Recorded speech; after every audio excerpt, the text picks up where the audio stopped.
All right, I'm live. Yeah, this is a bit of a short notice live stream. Wasn't actually planning on live stream today.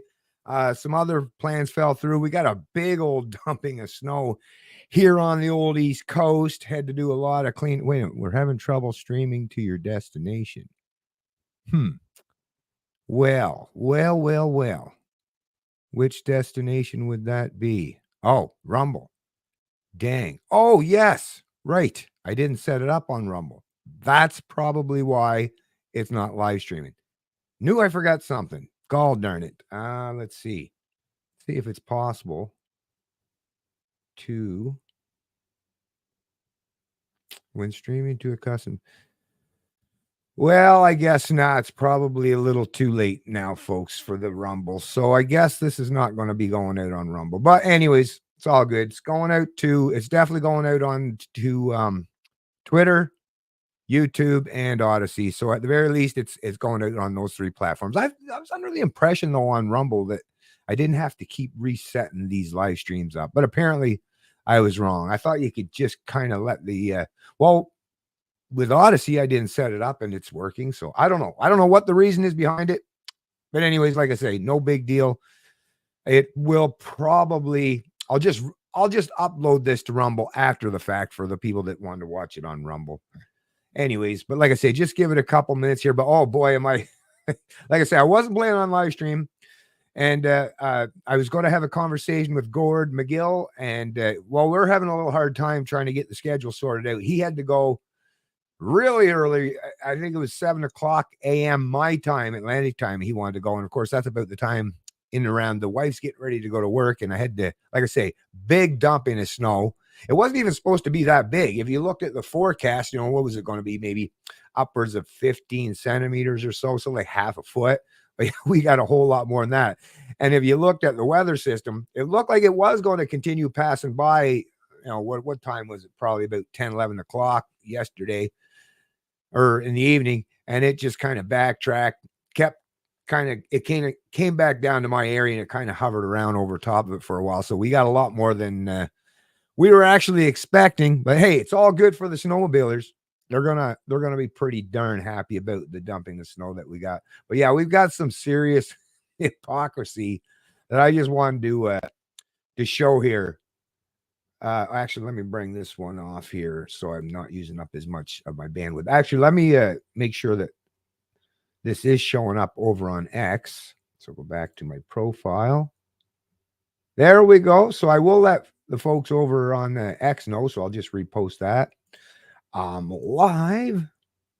I guess in the meantime, too, I'll just mention that me and Tim Moen are going to be having a conversation. This one is going to be about the whole Daniel Smith trans policy and stuff like that she basically announced just a few short days ago. And wow, have the reactions been coming hard and fast, right? And like I say, even from libertarians, although the one thing I will say about libertarians is it's literally we're the only ones seemingly, right, out there on the old internet that we actually have disagreements with each other. We don't all just align with each other on everything. That's the one beautiful thing about libertarians is we're all very independent people with independent minds. And we take, the non-aggression principle, self-ownership, and property rights. We take all that very serious. So when it comes to issues such as that, there are some nuances, and there might even be some blind spots for myself or others. So this is going to be a great conversation. As you folks know, like I've said so many times before, is that's literally how you learn and how you improve is you have to be willing to go through that period, that time where someone is challenging your preconceived notions or your views. And if they make a better argument, if it sounds like it's more logical than yours, right? And everything lines up, then if you're someone like myself, then I'll change my mind. I will definitely change my mind. So like I say, I'm definitely look forward, and there might be someone else that will join us as well. I'm not sure on that. They have yet to reply. And then of course I've sent in a message to a couple of the folks over there, the United Kingdom Libertarian Party, And we're going to have a conversation next week. We're still waiting on what day exactly that's going to be. I'll make sure to let you folks know then.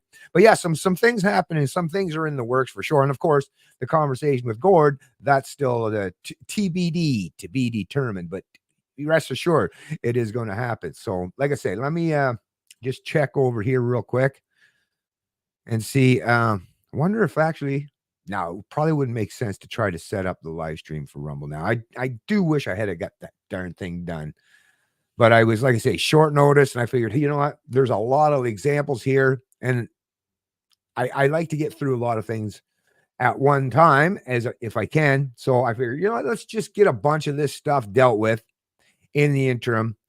And like I say, all the links to all this stuff will be placed in the description of this live stream, so that you folks, if you want to share it around, get a laugh. Well, you're going to get a laugh of just watching this, right? But, maybe share with other people and give them a laugh, because like I say, the hypocrisy, that's the thing with Statists, right? They want to yield the proverbial sword of power, right? Everyone wants to take control of it and use it to, impose their will on each other.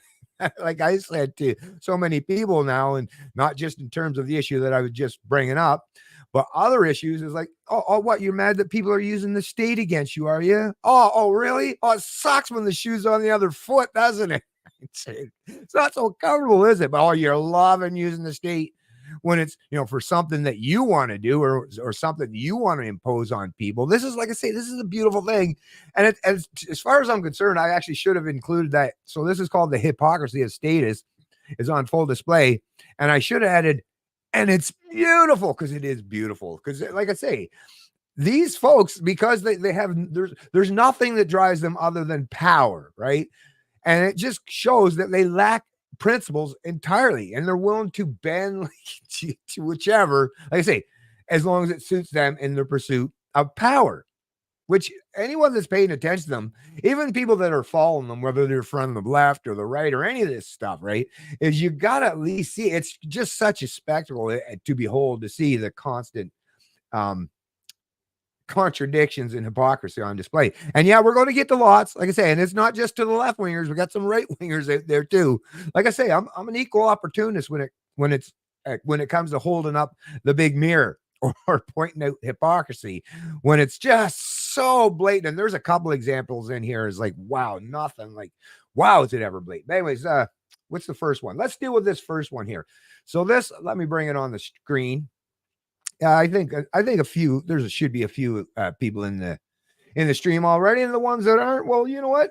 Hey, they'll catch this maybe later on. I can't wait around all day. Actually, how long have we been going on here? Actually, what are we at? Yeah, what the heck? It's been 8 minutes or so. So yeah, I'm just going to get right in. What the hell was that? Oh, that was a weird noise. Anyways, yeah, let me just get to this. The heck, that was a strange noise. Almost sound like a pop can. Anyways, yeah, okay, let me bring this up. Here we go. So this is, and I you just gotta laugh when they do these panels on the CBC, and it's like, so there's Rosemary Barton, right? The one that just so adores Trudeau. I wonder if she still does, though. Yeah, maybe less or so even. I mean, come on, how can you? Like I say, even young people these days that used to be the supporters of the Trudeau Liberals, right? Yeah, even they're turning their backs on them, and for good reason, especially when it comes to the housing market and making things so damn expensive for them, and groceries and stuff, right? And even education.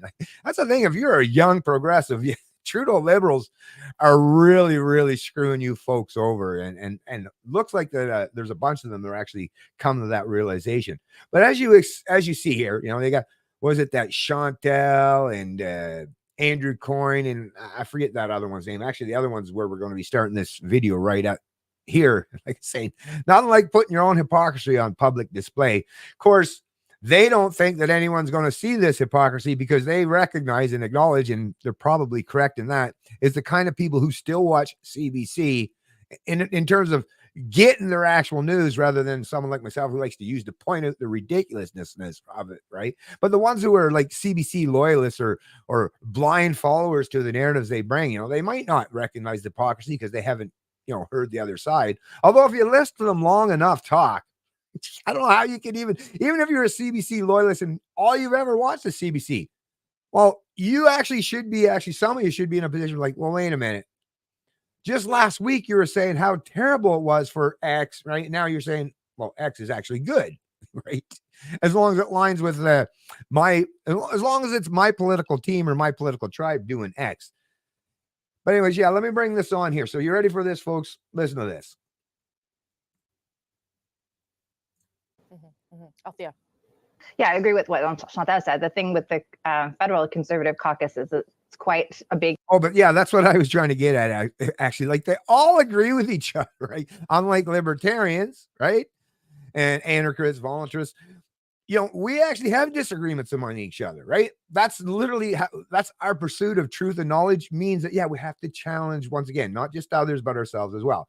And once again, you won't see that within this panel. They basically it's all an echo chamber, and they all just basically sit there and agree with each other for the most part, right? Might be some minor discrepancies, right? But for the most part. But anyways, let's listen to this, folks. Listen to this. Big tent, and there are people who will be as outraged as Marcy Ian, for example, the Liberal cabinet minister who came out and very heavily criticized this, as they are people who would frankly champion what Danielle Smith has announced. So it is, for caucus management, it's wise of him.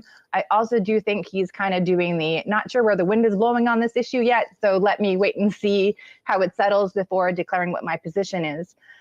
What she announced today are really three, or what she announced last night on social media, are really three pillars. And I don't want to make it sound like they're not concerning, especially I find the one about children at school. It is quite hypocritical for a party who wrap themselves around this freedom ideology and my body, my choice, and I'm against vaccines and the government should not be forced to tell me to take a vaccine to protect the most vulnerable in society, because that was really the message at the time. Now dictating. So you caught that, right? You caught that. She's going to try to point out the hypocrisy of the Danielle Smith, the policy announcement, right? And the fact that, they're using legislation, right? But although it has yet to be implemented, but basically saying, you're all about my body, my choice when you were defending the convoy, the freedom convoy, the truckers and their supporters who didn't want to go along with the vaccine mandates. Yet these people all were going along with it. They all agreed with it, right? But yet she's going to point out the Danielle Smith's hypocrisy without even acknowledging or recognize her own. So yeah, you might be able to use that towards Danielle Smith, but once again, I don't know how you can do that without recognizing your own hypocrisy, right? Well, someone could literally be holding a mirror right up to this woman right now as she rambles on and talking about the mandate things, or trying to impose themselves using government as the means to an end, right? How you could use that my body, my choice argument when you and the rest of you went right along with the narrative, parroted it exuberantly, so some of you, right? So there's that. Anyways, but let me just play a little bit. Actually, let me just go back, right? Just a little bit here. Of him. I also do think he's kind of doing the not sure where the wind is blowing on this issue yet, so let me wait and see how it settles before declaring what my position is. What she announced today are really three, or what she announced last night on social media, are really three pillars. And I don't want to make it sound like they're not concerning, especially. And that must bother them, what she announced last night on social media, right? On X, right? It's like, they didn't come to the CBC, right? Yeah. No need. That's the beautiful thing about, these social media platforms, in particular X, right?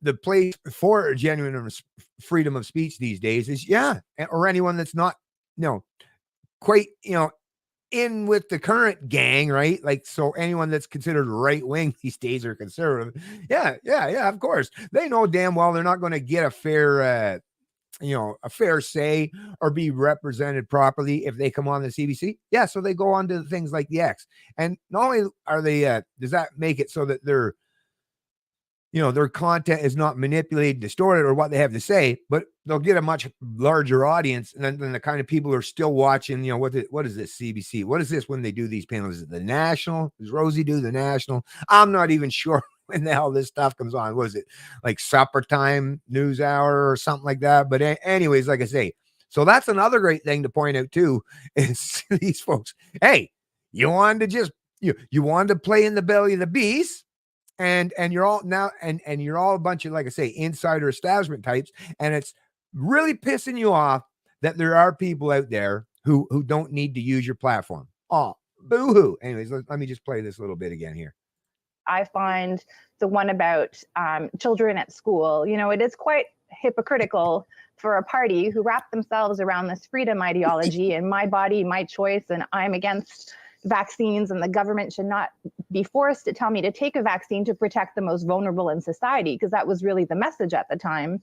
Now dictating, take a vaccine to protect the vulnerable in society. Well, once again, that's such a bullshit line, because no, that's not why you take a vaccine, right? To protect the vulnerable, as we've seen. And those who believe that nonsense, the people who listen to these people, to protect the vulnerable, listen to them. They're still saying this shit.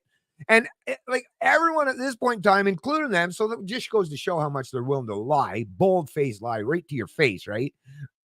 Is everyone knows that it never prevented transmission. It's been admitted as such for a long time. That horse has been beat dead multiple times over. And yet she still goes say, to protect the vulnerable at the time. What, just because you fell for that bullshit or you wanted to parrot that bullshit? No, there were lots of us out here. Me, as just one example, and trust me, there's plenty more, who was pointing out, no. Matter of fact, you people are foolishly or naively believing the nonsense or the narrative that they're trying to jam down your throat. Yeah, you're putting you're the one that's putting the vulnerable people at grave risk. Because remember, the unvaccinated, the unwashed, right? Those wearing the scarlet letter, right? We're not allowed to go into the vulnerable settings, such as long-term care facilities or hospitals and places, right? So, nope, couldn't blame us. And in a way, now it was never done as a benefit to us, but boy, it sure as fucking worked out good. Because, like, yeah, you can't blame us, can you? We weren't allowed to go to those places. So, geez, I wonder who killed all those those people in those long-term care facilities. Oh, well, it must have been the people who believe the nonsense people like you are spreading, right? Which suggested that, you were doing it to protect the vulnerable. Take your vaccine, then you can go visit your, very, very frail and elderly parents or grandparents, right? Yeah, exactly. Hypocrisy, not just hypocrisy, but the rhetoric that she espoused was downright deadly. To parents and children what their healthcare choices should be, and really kind of hurting, not really, but actually hurting young people in their self-confidence and their own development. And then she's saying, how dare they try to tell these other parents, right? Oh, well, once again, you're right on board and supporting putting all this material in the schools and getting teachers and those in academia on board with teaching this stuff that a lot of parents that you disagree with would tell you the exact same thing. Well, why are you trying to jam that shit down my kid's throat? Why do you want to use the state? Actually, the right wingers, right? The conservatives these days actually have a better standing because, yeah, I'm not agreeing with them using the state, right? But at least, and since they all like to play these childish left-right games anyways, at least the conservatives these days can say, yeah, but you started it, which actually is true. It is quite something to have the state tell you, what they're going to do about the pronouns that you choose to use at school or whatever you choose to call yourself. It's to use the state, and they're even using the words like the libertarians, right? These people would never use that language back in the day. It was always about government, right? Government this, government that. But now the word state gets tossed around a lot. And why? You know darn well, right? Like I say, we libertarians, we walk softly, but we carry a big stick up here. And we'll wait for these fools to catch themselves up in their own trap and just do like what I'm doing right now, and laugh and point out, that sucks, huh? Oh, does it suck when someone's using the state against you? Oh, listen, I'm right with you, except that you're actually a really big fan of using the state. So once again, whose hypocrisy is on display here, right? Hey, got a mirror. I should have a mirror. Yeah, although she wouldn't see it, but it's fun to point out the hypocrisies. I mean, it's really the big hand of government, and how to ideologically square that together, I find really. It's got to make them feel uncomfortable, all of them on that panel when they're listening. I was like, shit, we do the same thing all the time. We're constantly advocating for using the might of the state against our political opponents. That is literally what voting, like the political process, right? That is what statism, right, is. That is statism 101, is I'm going to use the government, the state, as a means to an end, to proverbially, or not proverbially, to genuinely and sincerely push my ideas or impose my ideas, right, on others. So like I say, it's beautiful. It's beautiful. Anyways, that's enough of that, right? That's enough of that.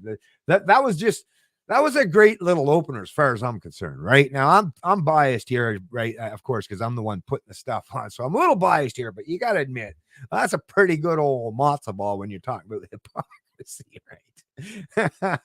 Shit, what's going on? Hey, Sanico, man. Hey, what's going on, man? How you doing? Morning to you. Thanks for joining the stream.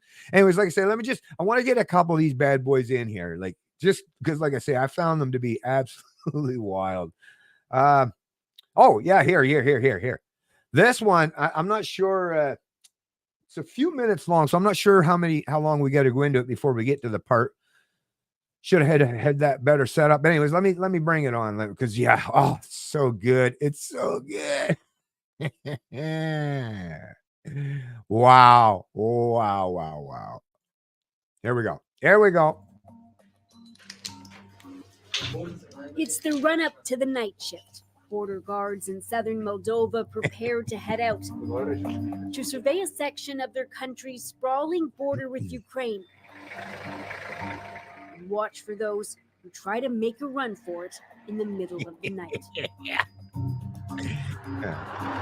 We were invited along on a border patrol.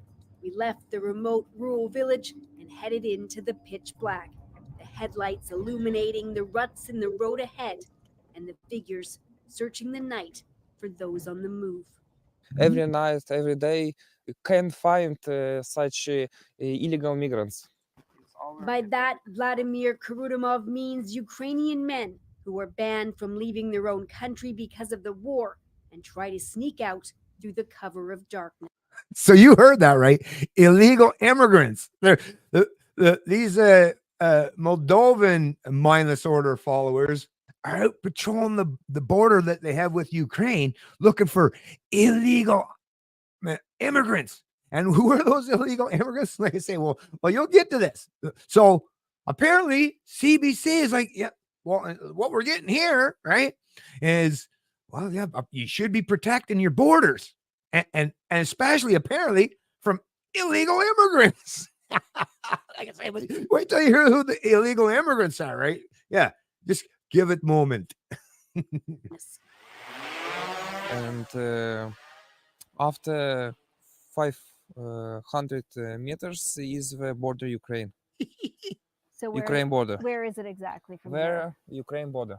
Right. Sometimes Kurudimov sees the men even before they leave Ukraine. If he's approaching to the border, I understand that in 5 minutes, 10 minutes, he probably will enter in our territory.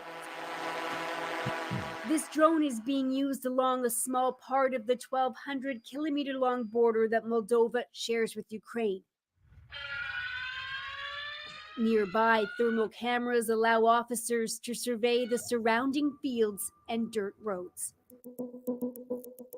On one January night, this is what the cameras saw. What turned out to be 5 Ukrainian men and 1 Moldovan, who they allegedly paid $50,000 to help with the journey. They are among the more than 15,000 men who crossed illegally out of Ukraine and into Moldova since Russia launched its full-scale invasion. In a small community about 30 kilometers from the border with Ukraine, we meet Sergei and Vladimir, who crossed in January. They ran for hours across muddy fields in the frigid night, wearing trainers and track pants. Like others, they decided to leave Ukraine before they could get swept up into a war they don't want to fight it. And like others, they fear repercussions and asked us not to show their faces and only use their first names. Every man. So think about it. The people that they're talking about here, these illegal immigrants, these are Ukrainians who are fleeing Ukraine because they don't want to be forced, conscripted, right? The state forcing them to engage in the war and the battle against Russia.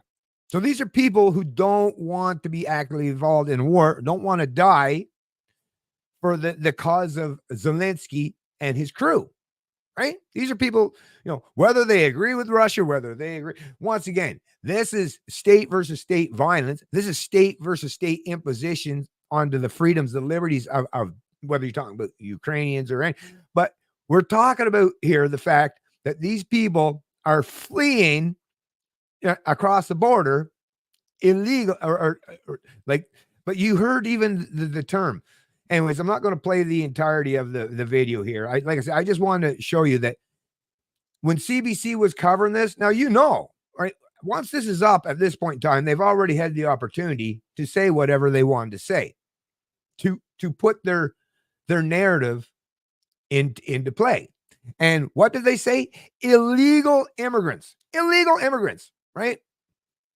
Not irregular, right? Like in Canada, no, for the illegal immigrants that cross the border in Canada to the tune of tens of thousands now, right? Well, I think who knows what the numbers are actually. I think I did report it in the past, but tens of thousands, right, per year that came into Canada, and where were they fleeing? U.S. The U.S. is not an authoritarian state. They weren't being actively, sought to be used as pawns in a military campaign, right?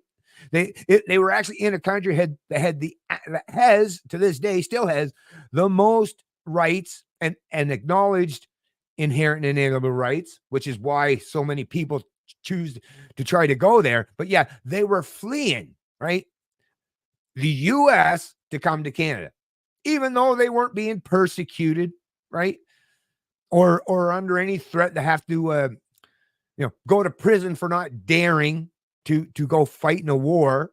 So, but that's the thing. But the CBC, rather than say that, hey, these are irregulars or try to mount a defense for them in any way. No, they were saying illegal. They were going along with the narrative. Why? Because they don't care. They're there to get a story, and they'll say and report on however their higher ups tell them. And even when it comes to story by story, they don't even have to be told exactly and precisely. It's just they know the kind of narratives they have to bring. So, I mean, like I said, that's one more example. Now, we're going to switch up to the other side of things here for the next one and point out some hypocrisy from, none other than Ezra Levant, Mr. Rebel News himself. And once again, this, like I say, folks, I'm an equal opportunist here. I'll point out hypocrisy every chance I get, no matter which side is presenting it.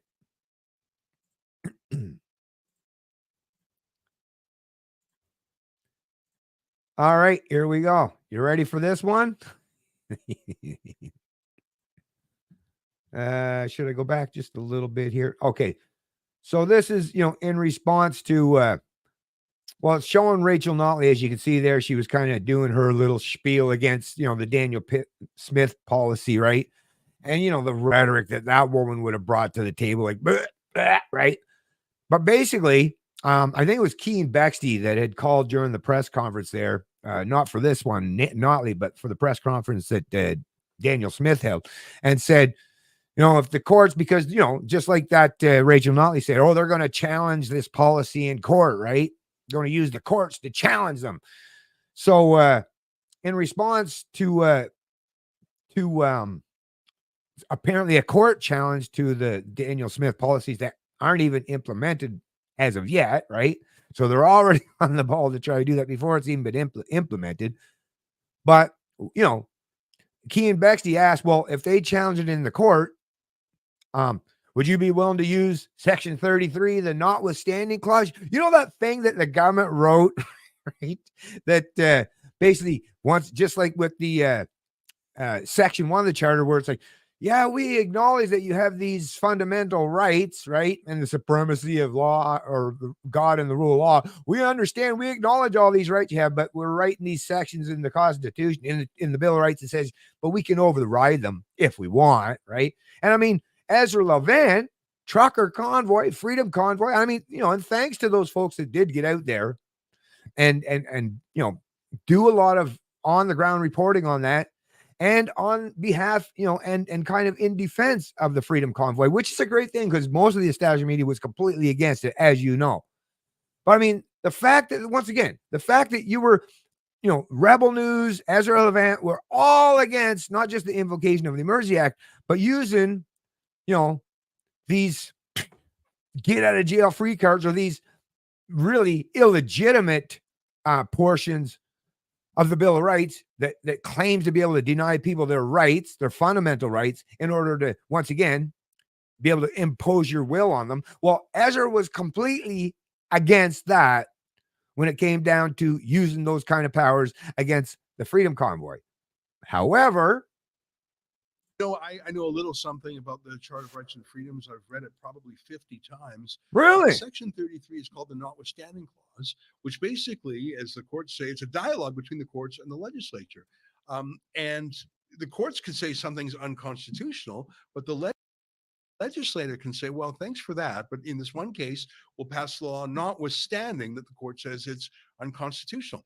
It's Section 33 of the Charter. I don't know if Rachel Notley's actually read the Charter, because how can using Section 33 so think about it. He would be on the exact opposite of that argument when it comes to, you know, the invocation of the Emergency Act, or any pretense or excuse that they used that you could do so. So once again, this is a perfect example where, you know, and I mean, Ezra is no libertarian. I mean, come on. He's a statist, right? He just happens to be, you know, maybe a more limited government status, except when it comes to things that he agrees with. But once again, the minute that exact same excuse, that exact same argument is used for someone on the other side of the political divide, they're evil tyrants and they're authoritarians. But yet here, and once again, I'm not saying I'm not pro, I'm not or con, I'm not for or against any of this statist bullshit. You know, my thoughts on it is, yeah, let's get the state. Let's, you know, think about how much less division and fighting and all this crap that'd be taking place, right? If the state was not used and people didn't believe in the pretense of the state having that kind of authority to begin with. Like, think about how much more reduced the kind of arguments and the kind of hypocrisy would be on display if there was no such thing as this state, or the pretense, or the belief, right? The belief that the state had any authority to do any of these things. Once again, there's that double-edged sword showing itself once again. Anyways, yeah, I just wanted to show that one real quick, like I say, and just another classic example of how, like I say, whether they're from the left or the right, they're a bunch of hypocrites. And you can't, which is why you can't trust them, folks. You really cannot trust them. I mean, sure, like I say, engaging and entertaining and somewhat informative from time to time, but they're definitely not consistent in any way in their ethics or their principles. And that's been proven time and time again. But yeah, I'll keep pointing out an example I get a chance to.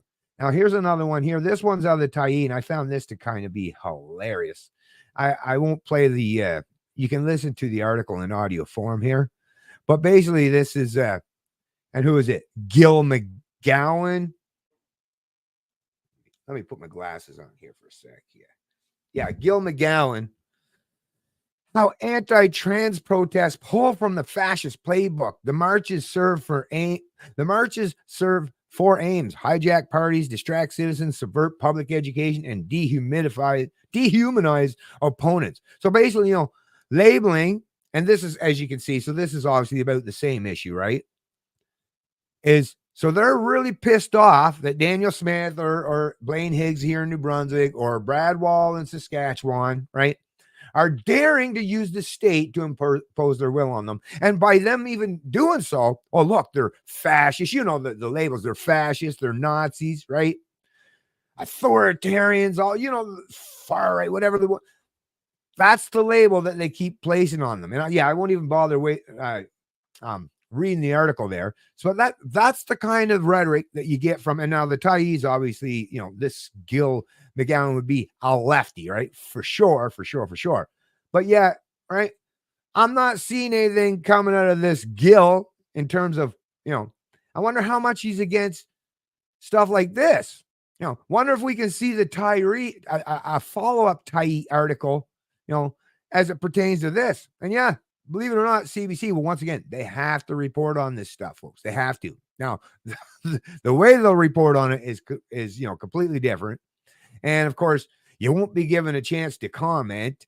And of course, it'll be quickly shuffled under the table and moved on to something else so that most people don't even realize it or will quickly forget about it. But yeah, so Nazis, you say.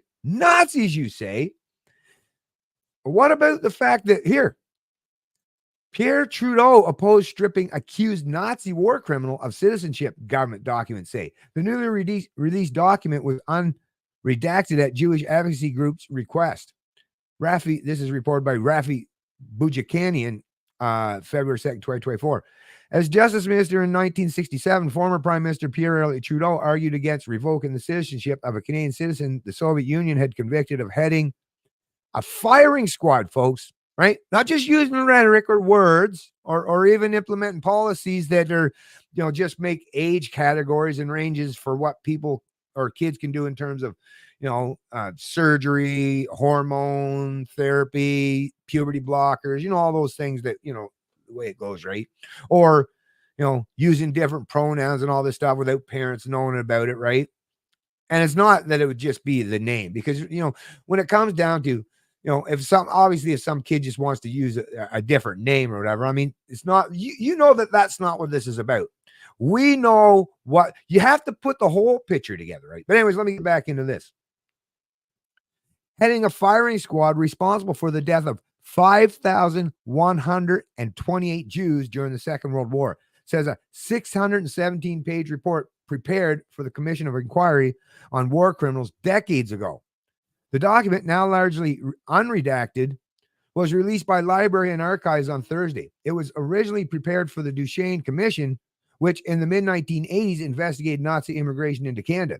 The document says the Soviet court tried the Canadian in question, identified only as Subject F in absentia in Riga, Latvia in 1965, and found him guilty.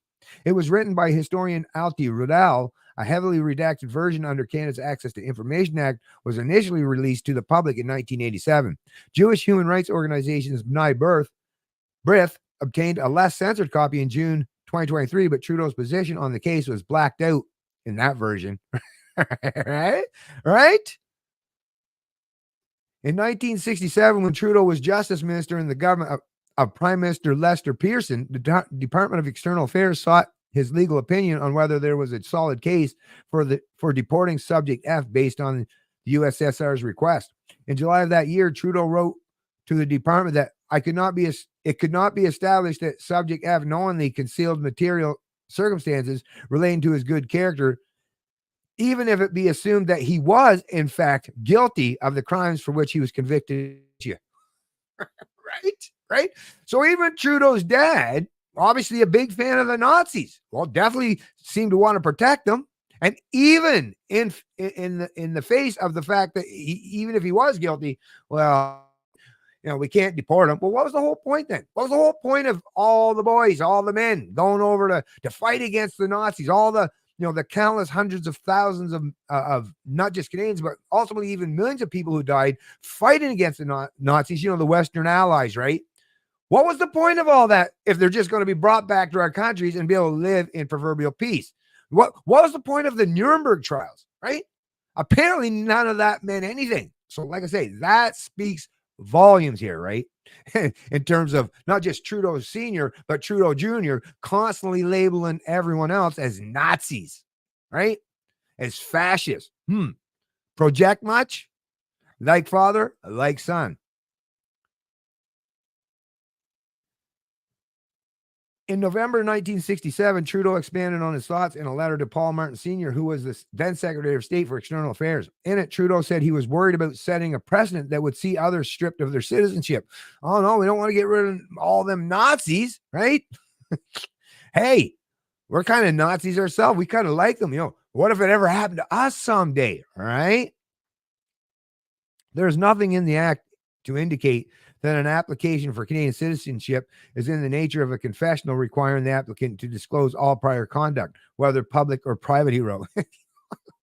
That's just political language for, hey, he just didn't tell us about these things. Or, well, actually, no, it even said that the U.S. So anyways, once again, this is obviously political rhetoric that they're quoting from the time. I might add that while I appreciate your concern for the repercussions and anxiety which you mentioned of the Jewish community and others concerned with inaction with regard to war criminals settled in Canada, it appears to me, on the other hand, that it would be most ill-advised for the government to undertake this venture, which would involve publicly accusing a Canadian citizen of having committed crimes in Latvia, in respect of which he was convicted in absentia in Russia. If we did so, I think we would be forced to concede that similar steps might be taken against any person who had obtained a certificate of citizenship if it were found that he had not disclosed occurrences in his past, which we, the government, now decide to be of sufficient gravity as to constitute concealment of circumstances material to his grant of citizenship.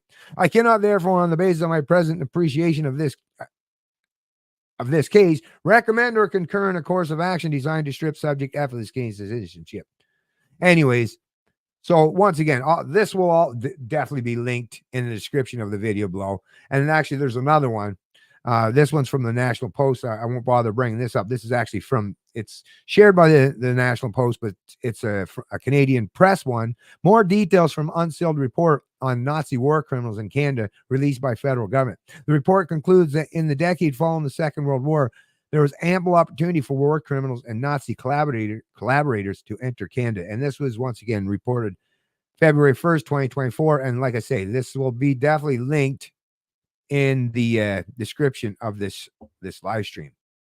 Actually, I'm just trying to check and see. Actually, I do want to, what I will do, and I will find it somewhere, somehow. It's funny. Why not have a link to this big report, this 617-page report?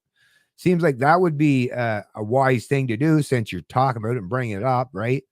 Now, see, as you know, I link things, that I discuss. Well, I wonder why that is not linked here. If you're trying to inform Canadians, rather than just giving political spin, just give them the facts, give them the report, and let them come to their own determination as to what it all means.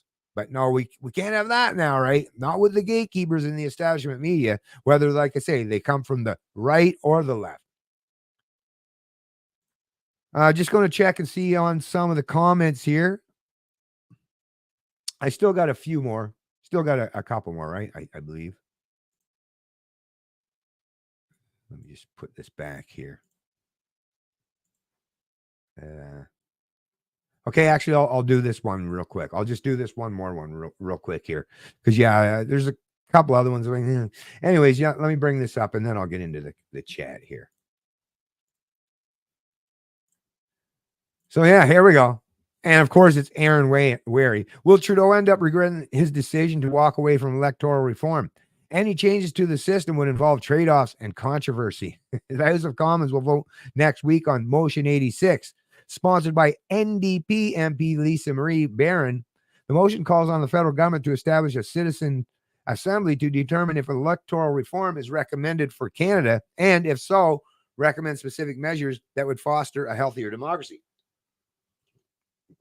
Now, it'll be interesting to see how the votes pan out for this particular one, right? Because you got to remember, Trudeau, alluded to that, made that as a promise when he was running to be prime minister, in addition to, legalizing weed, right? Which actually technically brought about more laws. But anyways, I digress on that one.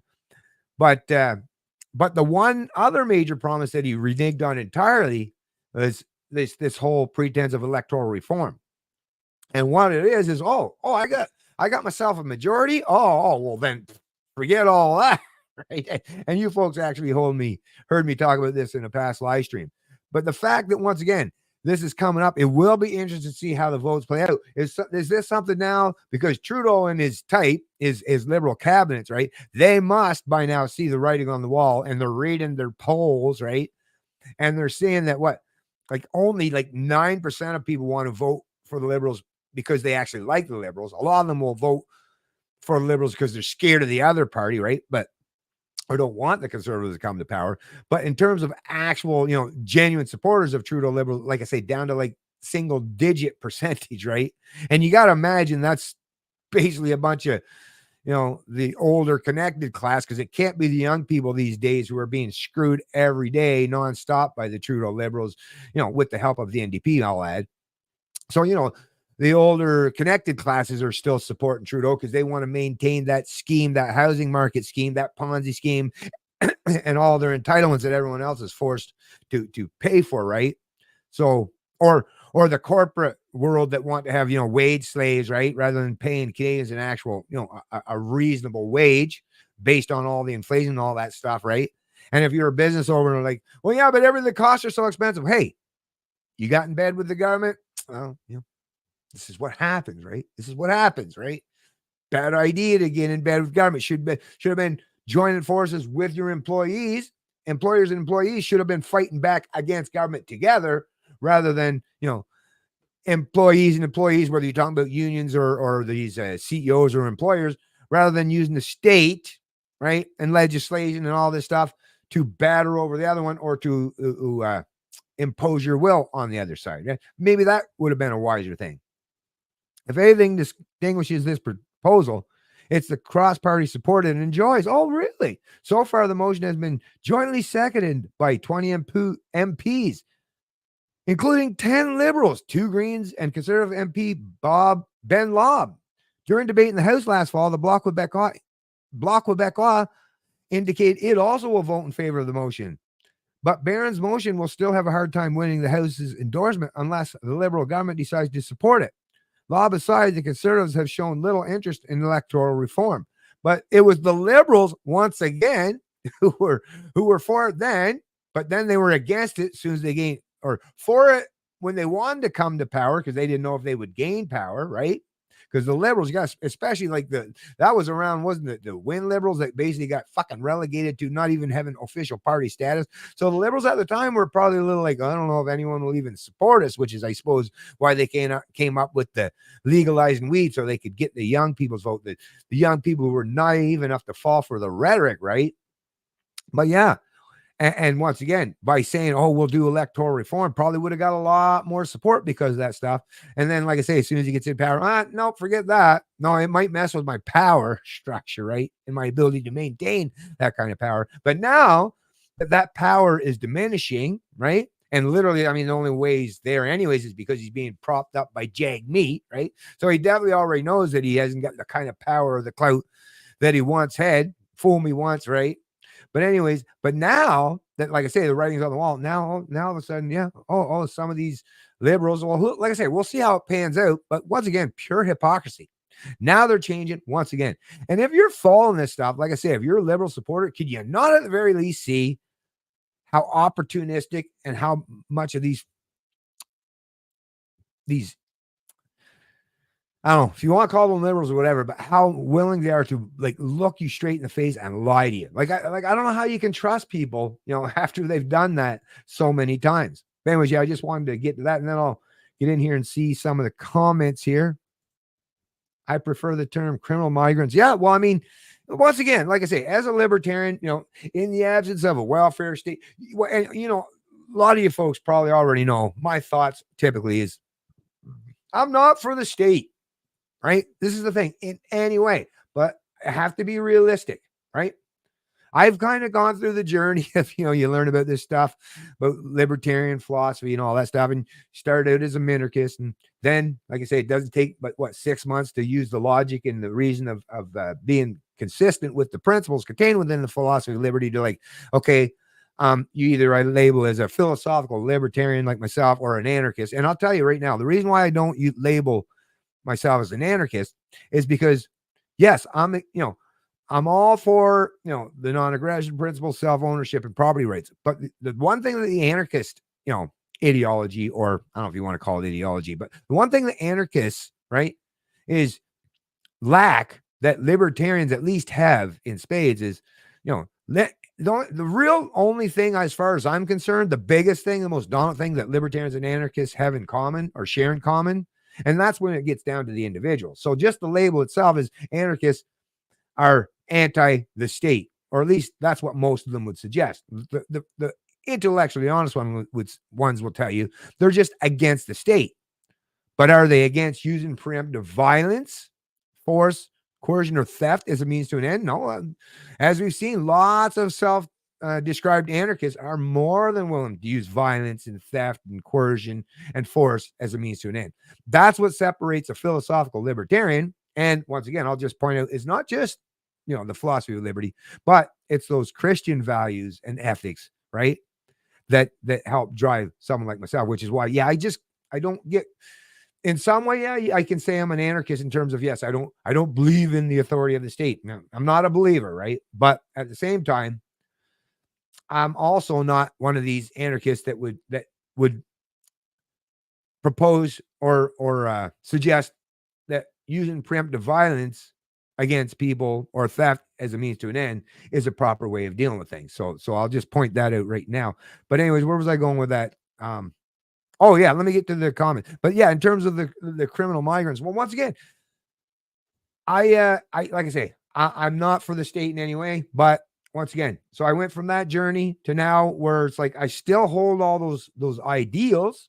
The philosophy of liberty it's as far as I'm concerned, it's airtight in the absence of the state. All those philosophical concepts, those principles, the respect for our inherent and inalienable fundamental rights and liberties, all those things that's still the main driving force behind, everything that I believe and stand for.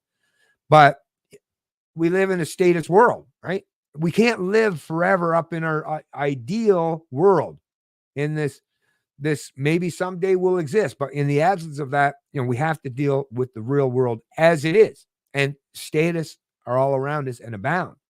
And they're constantly looking to pick up the proverbial gun in the room, aka the state, to use force as their means to an end.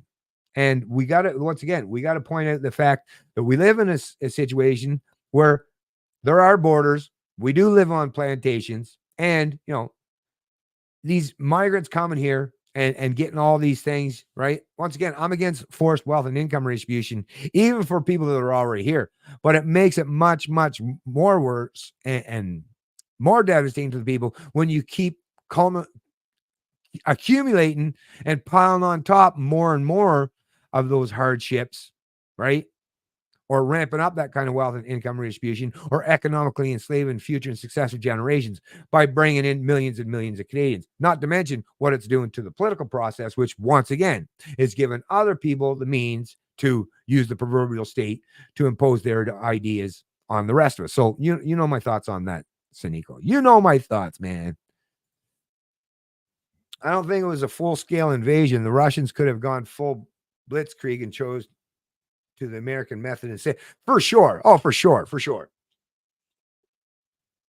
And once again, I don't pick either side on that thing. Like I say, it's ridiculous. Anyways, I can understand it. I've listened to the arguments of Scott Horton and Dave Smith and others down there, and I mean, I'm even very much privy to the knowledge of what was it, Victoria Nuland, and basically the coup in Ukraine. And listen, I am fully aware of all that stuff where this is, state versus state versus state. And the sad part about it is a lot of really good people, innocent people who aren't advocates of the state in all of these countries are all subject to this kind of nonsense, which is why I say there should be more and more libertarians in this world. For all these people, whether you come from the left or the right, well, you should be looking towards libertarians and kind of side with us so that we can, be that counterbalance, that bulwark against the statists. But hey, as long as the statists want to keep playing statist games, well, you're going to win statist prizes, right? Sinico gets it. Oh, have you heard what the Swedish leader said yet? No, actually, I don't think I have there, Sinico. Maybe you'll let me know down in a subsequent comment. Ottawa's a joke. Yeah, it is. It is. I mean, it's infuriating as well, but hey, better to laugh, right? Better to laugh. Well, if they want me to be a Nazi, I don't socialism. I will change it a bit. Nepotalitarian yeah, equals Nazi capitalist libertarian. Wow. Well, that's a mouthful. That's a mouthful and a half right there. He was voted in for electoral reform and weed. Yeah, exactly. Yeah. Anyway, he would have changed the election method would see conservative majority. Well, that's the thing. Or I think the biggest thing, especially because if they did the electoral reform, well, what if it was what do you call it, a plebiscite or a referendum? What if the people chose something like proportional representation? They'd be pissed off as hell if you could get, maybe a couple PPC members of parliament in there, or maybe a couple Libertarian Party candidates, or, some of these other fringe parties, right? That's really what they're concerned about. Just think in question period or when they're all standing around there. Because that's the thing, they put on the big pretense that they're against each other, but then they might go out to the local pub and sit and shoot the breeze with them. How many pictures have we seen where they're all sitting around laughing or hanging around, standing around each other, laughing, joking, patting each other on the back, right? Yeah, they put on a big spectacle in the House of Commons, right? But, well, they wouldn't be able to keep that spectacle, that facade up for much longer if there were, once again, actual, right, people willing to genuinely challenge the status quo in the establishment, which would probably be what may very well would happen if you had something like proportional representation, which is why none of the establishment parties are going to want to get on board with that. Because once again, all it takes is one voice, folks. This is the beautiful thing. All it takes is one voice to stand up. Can you imagine if in the House of Commons, and it's all recorded. Imagine someone like myself, if I could get, not that I want to run for politics, but could you imagine someone along the lines that thinks like me and talks like me, standing in the House of Commons and saying the kind of things that I say? Imagine how embarrassing and humiliating, and how much it would prove just a constant contradiction and hypocrisy that all of the hacks in the establishment media, or I should say the establishment parties, the kind of rhetoric that they espouse, and how unfounded on anything remotely resembling actual principles they are, right? It would be literally like, hey, look, right? The emperor's not wearing any clothes. And, none of these folks want anyone pointing out that the emperor has no clothes, right? Especially in wintertime. The whole shrinkage. Yeah, good stuff. Power gets power. Yeah, you're right. You are right, Sinico. The state only has two jobs: protect our rights and our borders. That's it. Well, yes, if you're a minarchist, that literally is the only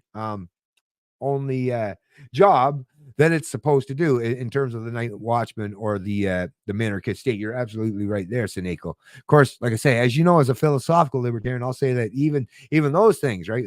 I'm just not a believer in any way, but I get it. Most people are, so I'll just we'll go with that. I should clarify, they can't even do that probably. No, they can't. And it's not that they can't, actually. I will point this out, Sinico. It's not that they can't, it's that they won't.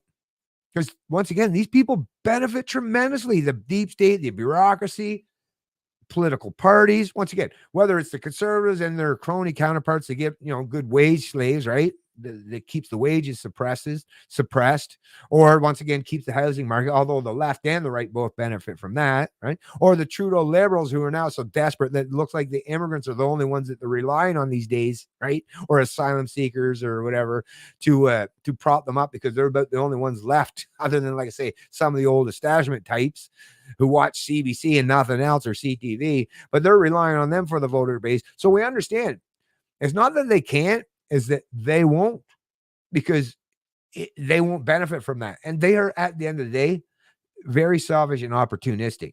So Anyways, let me see a little more. I hope people wake up to libertarians being for everybody. I hope so too, Merlin Wielder, the third, right on.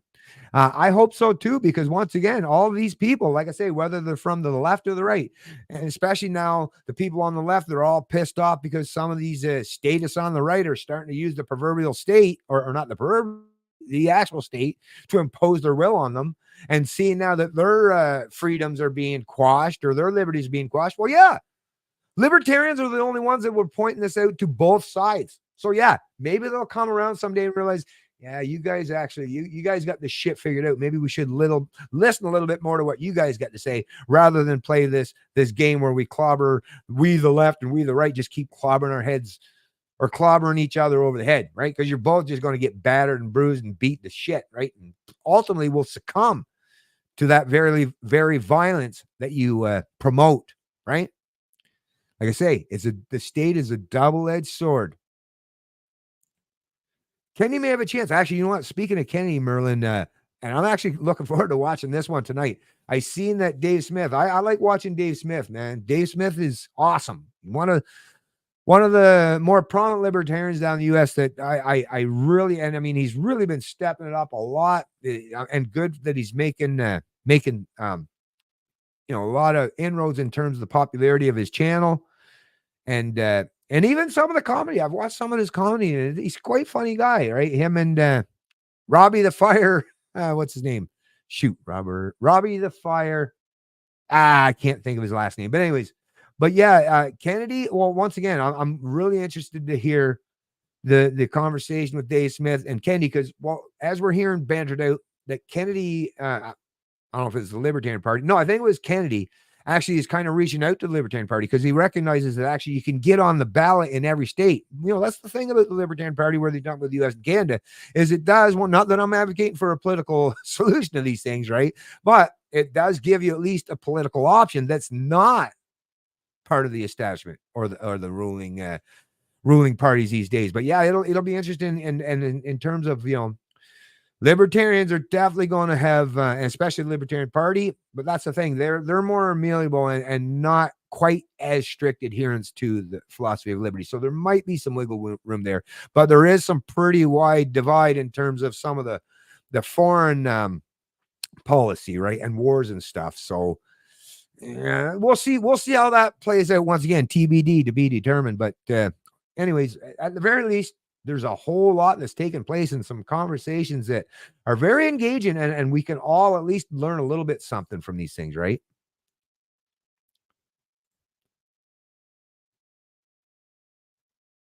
Yeah, I know that's true. That's true, Snake. Well, what it is, they just been improperly informed, and it's a shame, right? Especially if they've not just been improperly informed, but aren't even willing to listen to the other side. That's the biggest problem, because no matter what you've been told about libertarians, when I was going through my journey, right? Of course, the rhetoric back then was, I heard the same shit about libertarians. But all I had to do is actually listen to libertarians, learn what their philosophy is about, right? Read libertarian content, consume all myriad of libertarian content, see the rock solid principles and foundational aspects of what it is. What does it mean to be a free human being? And like I say, once you've done that, well, it's like, oh, well, you guys were lying to me like a mofo. The statists were lying to me. Imagine that, right?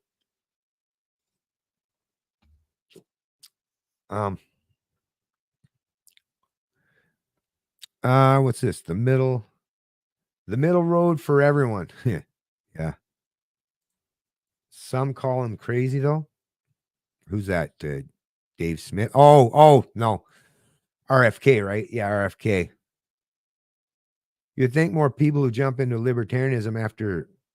Oh yeah, Klaus said libertarians are the enemy, right? Well, at the very least, once again, it takes time though. Think about it. Even if these people are starting to learn about it, it's going to take a little while. But I don't know. What's the thing? To get to understand just the baseline things with even like I say, the night watchman, the minarchist position of political libertarians. It's going to take a little while for these people to get on board, but I think it will happen. And especially in particular, as long as we libertarians have our ability to get our voices out there and counter some of the statist narratives. Once again, I can't help but think eventually it's got to break through. It's got to break through. Now, is it going to be accepted and adopted by the majority, the mob? No, but it doesn't have to be. All you really need are the movers or shakers, right? The entrepreneurs, the ideas people, the storytellers. You just need a small portion, maybe even as little as maybe 10%, 15% of the people, but the right kind of people to understand, adopt, and promote the philosophy of liberty, and those who do it themselves, where you can get that information out in a myriad of ways without having to do it just solely in long form live streams or debates or conversation. Once again, that's where arts and entertainment and the storytellers, novels and stuff, that's where they can play a very key and vital role.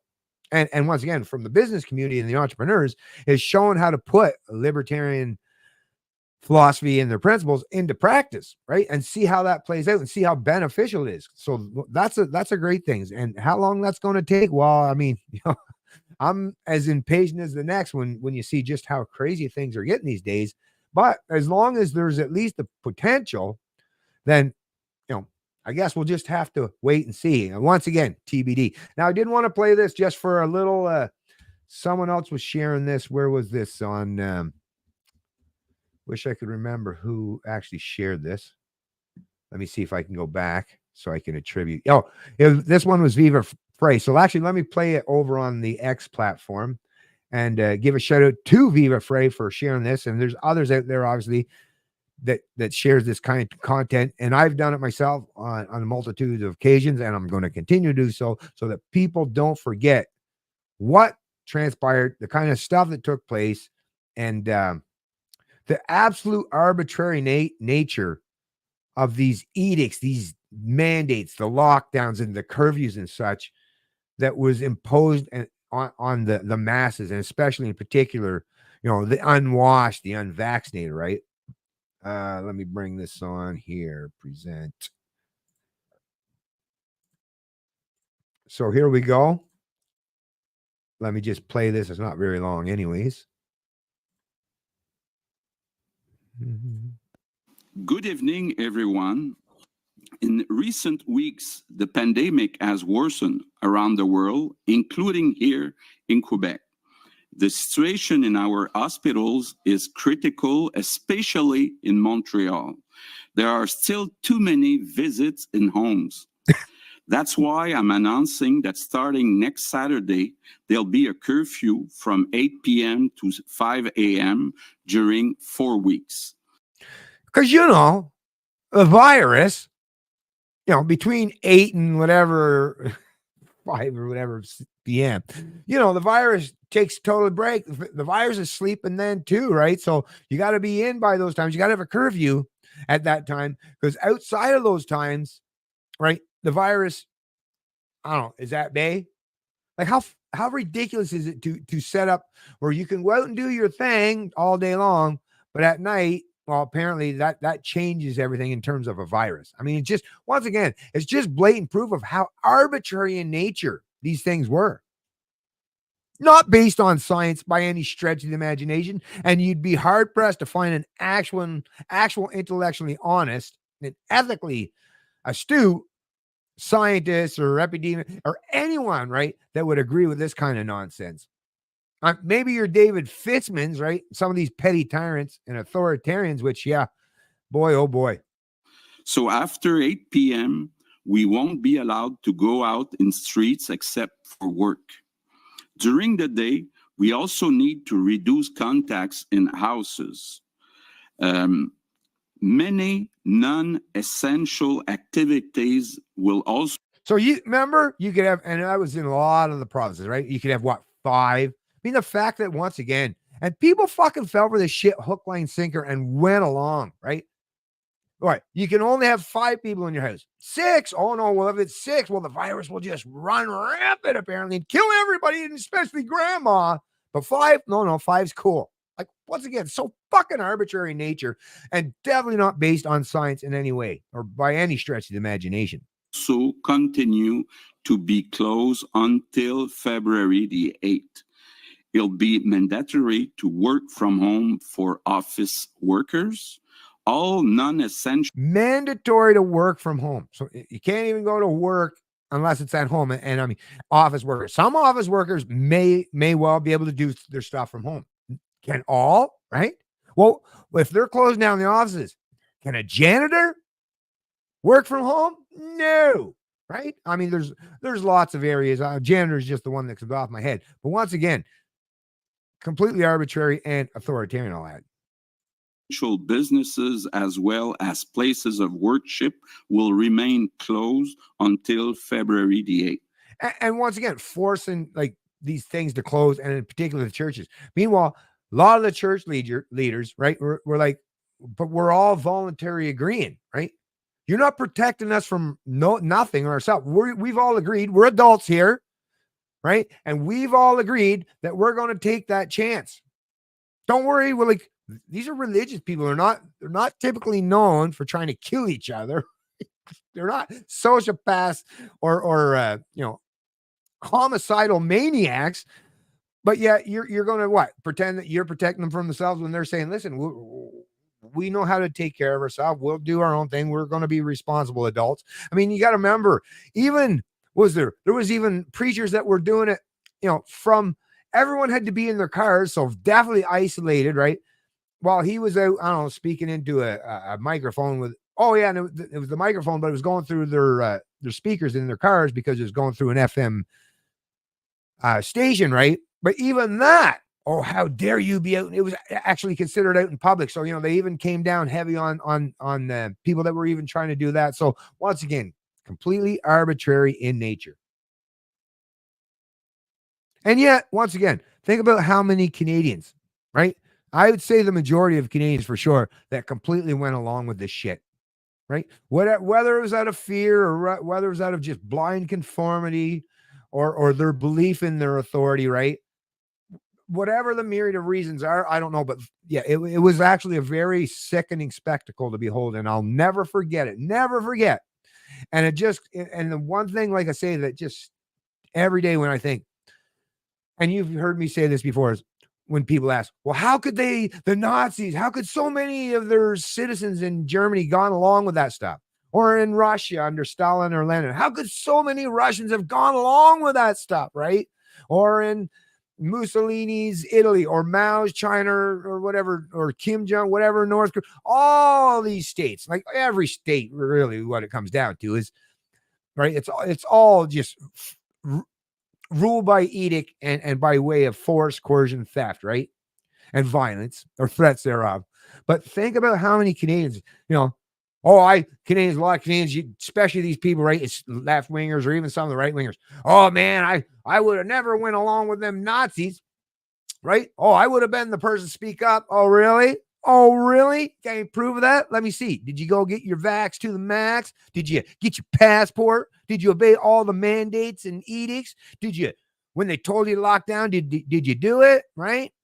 Did you? Or did you, even if while you're doing it, do you got any fucking record? Because I do, that you at least spoke up about it. Did you vocalize your opposition to it in any way? No, you didn't. No, you fucking didn't. So, like I say, large percentage of my fellow Canadians, sadly and pathetically,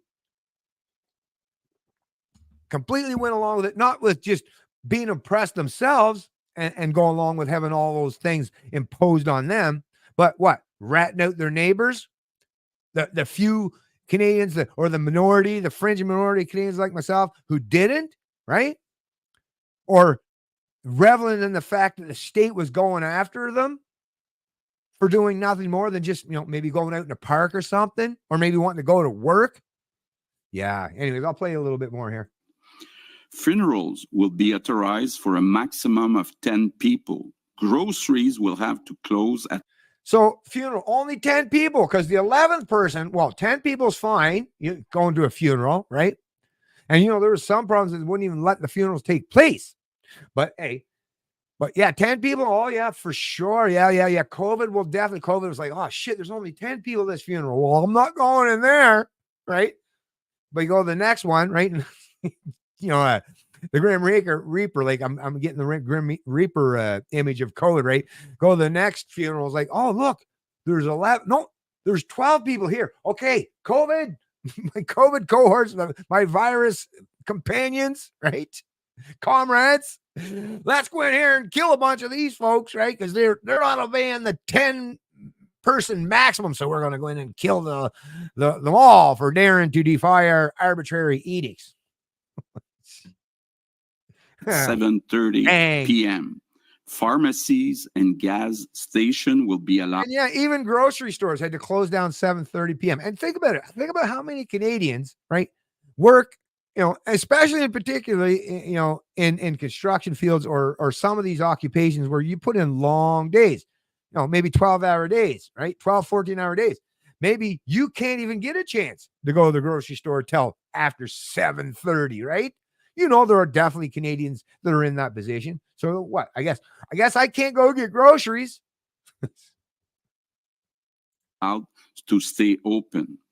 Regarding schools, I think it's essential that children continue to learn. So we'll reopen primary schools on January the 11th as planned. But all children will have to wear a mask outside the classroom, and children in 5th and 6th grade will have to wear a mask in the classroom. So some can wear them outside the classroom, some can wear them inside the classroom because science, right? That's not arbitrary in any way, but once again, boy, that coronavirus, that COVID, man, it was very sophisticated in kind of rules that it followed, right?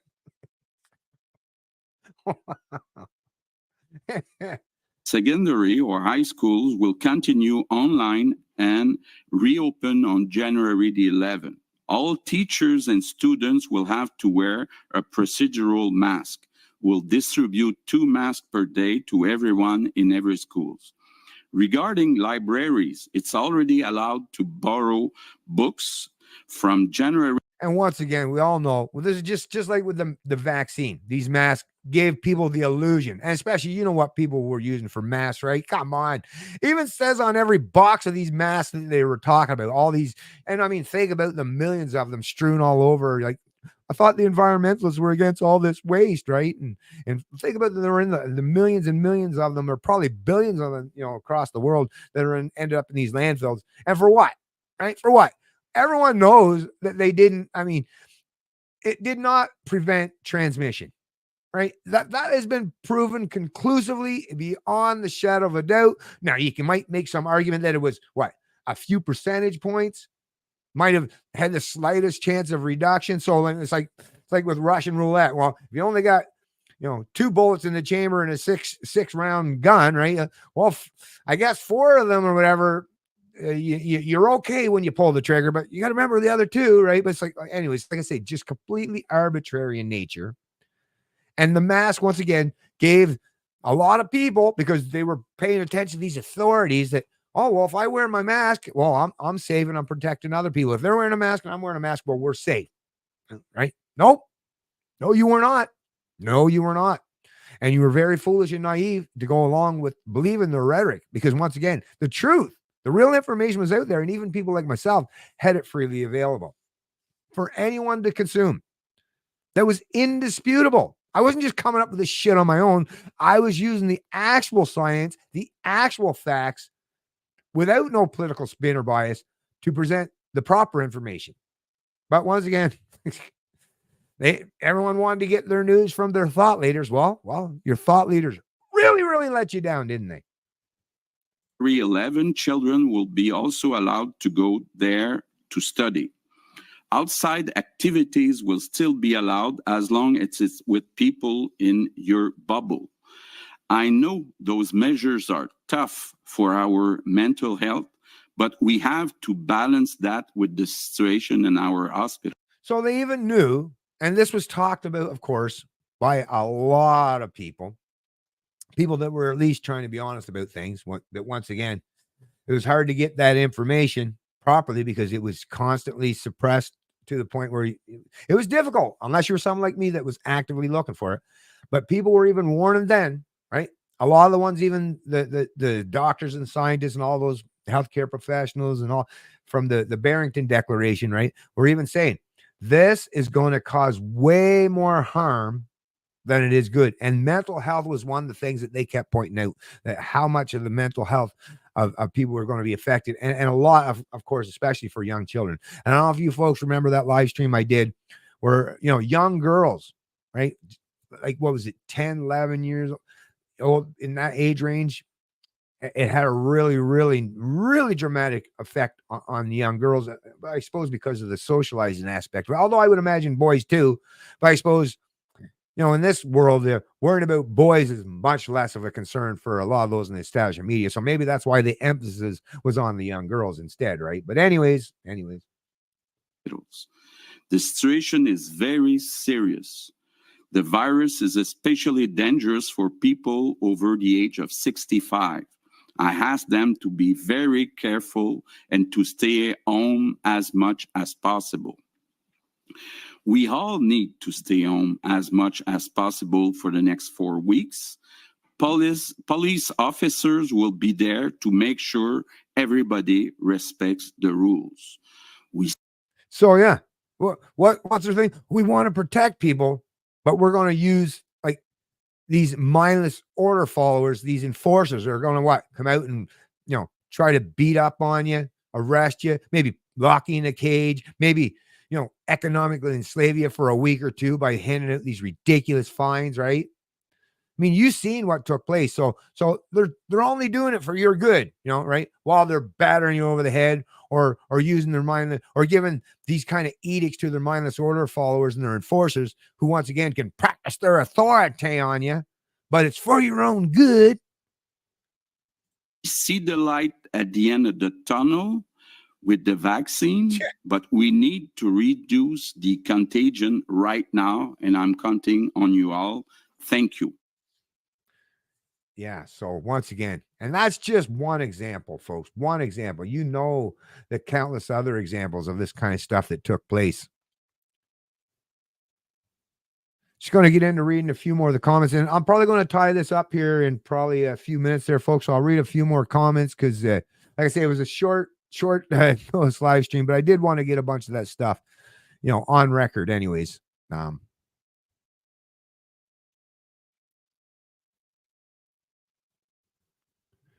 Okay.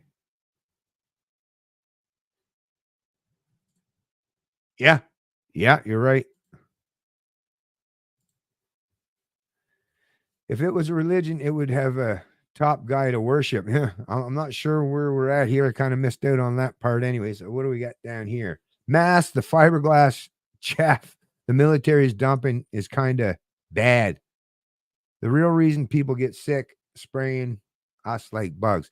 Anyways, I'm not sure what that one. You guys must have been talking back and forth with each other. Anyway, so once again, this is pretty much what I wanted to cover. Get some of that information out there. Like I say, this will all be linked in the description of the video below. And I'll just remind you one more time that I'm going to be having a chat on Monday. That's going to be, what did I set that up for now? Let me just check here. I'm going to go and actually check just to confirm what the actual time was.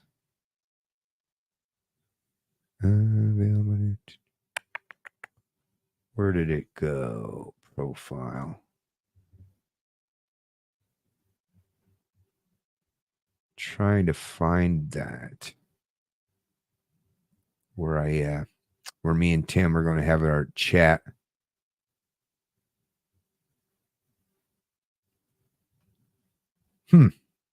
Anyways, I don't want to waste too much time, but it's happening on Monday. I'm pretty much, I believe it's 12 o'clock Atlantic time. So that'd be 11 Eastern time. And then you just go from there. If you type it into a search bar, they'll tell you whatever time zone you're in that 12 o'clock Atlantic time is in your time zone. But yeah, we're going to be having that conversation. Like I say, I don't like using too much of the words because this is going to be on YouTube. And because it does involve, some, well, once again, it involves adults as well as younger people. So, like I said, a lot of those keywords could possibly get a man flagged here and stuff. So I'll just leave that for that live stream. And I was actually hoping that I could set that up without actually using YouTube, but for some reason I didn't see how I can do that unless I had some different kind of streaming software, which that kind of annoys me too. Hopefully I'll get that figured out someday where I can do these live streams without having to include it, because as you know, when you get into certain subject matter or topics, then you definitely run the risk, right? Even someone like myself, who's as far as I'm concerned, everything I say is reasonable. I don't attack anyone. Like, I don't try to impose my will on it. Like I don't, but it's once again, just like with the COVID stuff. I mean, when it comes to some of these social media platforms like YouTube and such, it's so arbitrary in nature in terms of what they'll punish and penalize you for. And like I say, I've worked long and hard to build up these channels and my social media pages and stuff that, I just don't want to lose them. I really don't. There's a lot of very valuable information on all those platforms and on my channels and on my social media pages and stuff. So, try to keep things on up and up and on at least a level that hopefully I won't get the proverbial target placed upon me. But anyway, so like I say, really appreciate you folks. Oh, Fraser McBurney. Hey, sorry about that, Fraser. Really appreciate the donation, my friend, but I was just actually getting ready to tie this live stream up at, actually, let me just read this here because it's in gold. Cool, gold. It's hard to see that, actually. I had the flu, so I treat it like, at 73, I had the flu, so I treat it like I always had hot toddy, hot chicken soup, hot bath, and it worked right on. Well, that's the other thing too. If you keep yourself in good physical order and physical condition, regardless of your age, because when they use those, and once again, thank you very much for your donation, Fraser, really appreciate it.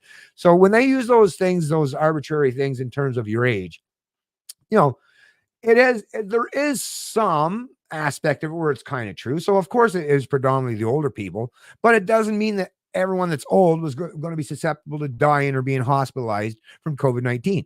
There are a lot of, perfect example, someone is at 73 or gentlemen or females even much older than that who got through it just fine because they were in really good health and physical order and condition. Those things, folks, play a much, much larger role, right? And not being massively obese and stuff like that. Those play a much larger role than how the media and these thought leaders and these scientists and experts were letting on at the time, right? Anyways, like I said, I really appreciate the generous donation, Fraser. Thank you all of you folks that did watch the live stream. And thanks for the ones who get a chance to watch it a little bit later on. I got a little bit more stuff that I got to do. I actually got a garage that I probably should shovel off as well. So anyways, you folks have a good rest of your weekend. And like I say, I'll see you on Monday at 12 p.m. Atlantic time. And like I say, I got other announcements that I'll make after that. Have yourself a great day. This is Canadian Libertarian, and I love liberty.